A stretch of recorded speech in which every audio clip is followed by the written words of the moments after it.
আজকে আমাদের আদাবর থানাধীনে একটা এমব্রয়ডারি ফ্যাক্টরি আছে যেটার নাম আবির এমব্রয়ডারি ফ্যাক্টরি। তো এখানে কর্মচারীদের বেতন ভাতা দেওয়ার কাজ চলমান ছিল রাত 10:45টার দিকে।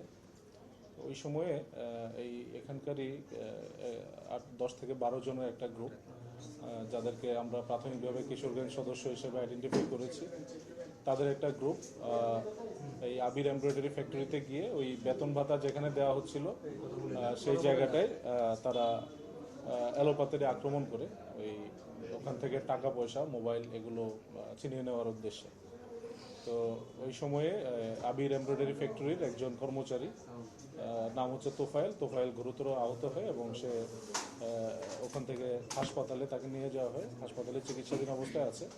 তো মূলত উত্তেজনাটা এই ওখান থেকে ছড়িয়ে পড়ে এই ফ্যাক্টরি এবং আবির ফ্যাক্টরি ছাড়াও এই জায়গায় আরও অনেকগুলো, আপনারা জানেন আদাবর মোহাম্মদপুরে অনেকগুলো এমব্রয়ডারি ফ্যাক্টরি আছে। ওখানকার শ্রমিকরা জানতে পেরে ঘটনাটা এরকম একটা উত্তেজনাকর একটা পরিস্থিতির দিকে মোড় নেয়। তো এই যে 10 থেকে 12 জনের যে গ্রুপটা ছিল, তাদের লিডার, যে যার নেতৃত্বে এটা হয়েছে, নাম রাসেল। তো ওই রাসেলের বাড়ি হচ্ছে আদাবর 16 নম্বর বাবুর্চি বাড়ি এখানে। তো ওই বাড়ি ঘেরাও দেয় প্রথমে উত্তেজিত শ্রমিকরা। সেখানে রাসেলকে পায় না, কিন্তু রাসেলের বাবা ওখানে অবরুদ্ধ হয়ে পড়ে। তো আমরা থানা পুলিশ জানতে পেরে ওখানে পুলিশ পাঠিয়ে রাসেলের বাবাকে আমরা আমাদের হেফাজতে নিয়ে আসি। আর এই ঘটনায় আরও বেশ কয়েকজন আহত আছে, তারাও প্রাথমিক চিকিৎসা নিয়েছেন। আর আবির এমব্রয়ডারি ফ্যাক্টরির যে মালিক জহির সাহেব, উনি এসছেন, উনি বাদী হয়ে থানায় মামলা করবেন। মামলা রুজুর প্রক্রিয়াধীন আছে, এখন উনি এজাহার লিখছেন। না, আসলে এই এই এলাকাটায় মানে এটা এমনিতেই ক্রাইম প্রোন এলাকা। দীর্ঘদিন ধরেই এই এলাকাটার ক্রাইম প্যাটার্নটা একটু, এই যে আজকের যে ঘটনাটা দেখলেন, এই প্যাটার্নেরই ক্রাইম হয়ে থাকে এই জায়গাটায় বেশি। তো আমরা এটা প্রতিরোধ করার জন্য আমাদের যথেষ্ট পেট্রোলিং, তারপরে ভিজিবল পুলিশিং এগুলো আমরা রেখেছি। কিন্তু তারপরেও যেটা হয়, আজকে 10:45টার সময় স্যালারি দিচ্ছিল।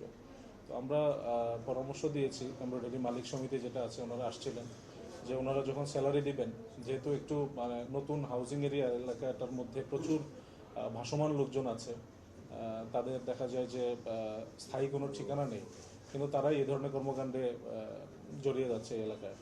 সো তাদেরকে আমরা বলেছি যে যখনই মাসের 20 থেকে 23 তারিখ ওনারা স্যালারিটা দেন, ওই সময়টায় আমরা আমাদের পুলিশি নিরাপত্তা বেশ জোরদার করব এখন থেকে। আর রেগুলারলি আমাদের যে পুলিশ পেট্রোল বা অভিযান চাঁদাবাজ বা মাদক এবং কিশোর গ্যাংয়ের বিরুদ্ধে, এটা তো জারি থাকবেই। আপনাদের কাছে তদন্তে আসলে না, মাত্রই তো ঘটনাটা নিয়ে আমরা কাজ শুরু করলাম। আসলে যদি ওই মেইন যে মূল হোতা এই কিশোর গ্যাংয়ের, তাকে ধরে জিজ্ঞাসাবাদ করলে পরে আমরা আরও বিস্তারিত জানতে পারবো। যদিও ব্যবসায়ীরা অভিযোগ করছিলেন যে তাদেরকে আটক করার পরে 2-4 দিন, 1 সপ্তাহ পরে আবার তারা জামিন পেয়ে যায়, বের হয়ে আবার একই কাজ করে, এমনটা অভিযোগ কি আপনাদেরও? এখন জামিন কোর্টের ব্যাপার। এটা জামিন যদি বেলেবল অফেন্স হয়, সে অধিকার হিসেবে চাইতে পারে কোর্টে। এটা নিয়ে আমি মন্তব্য করব না।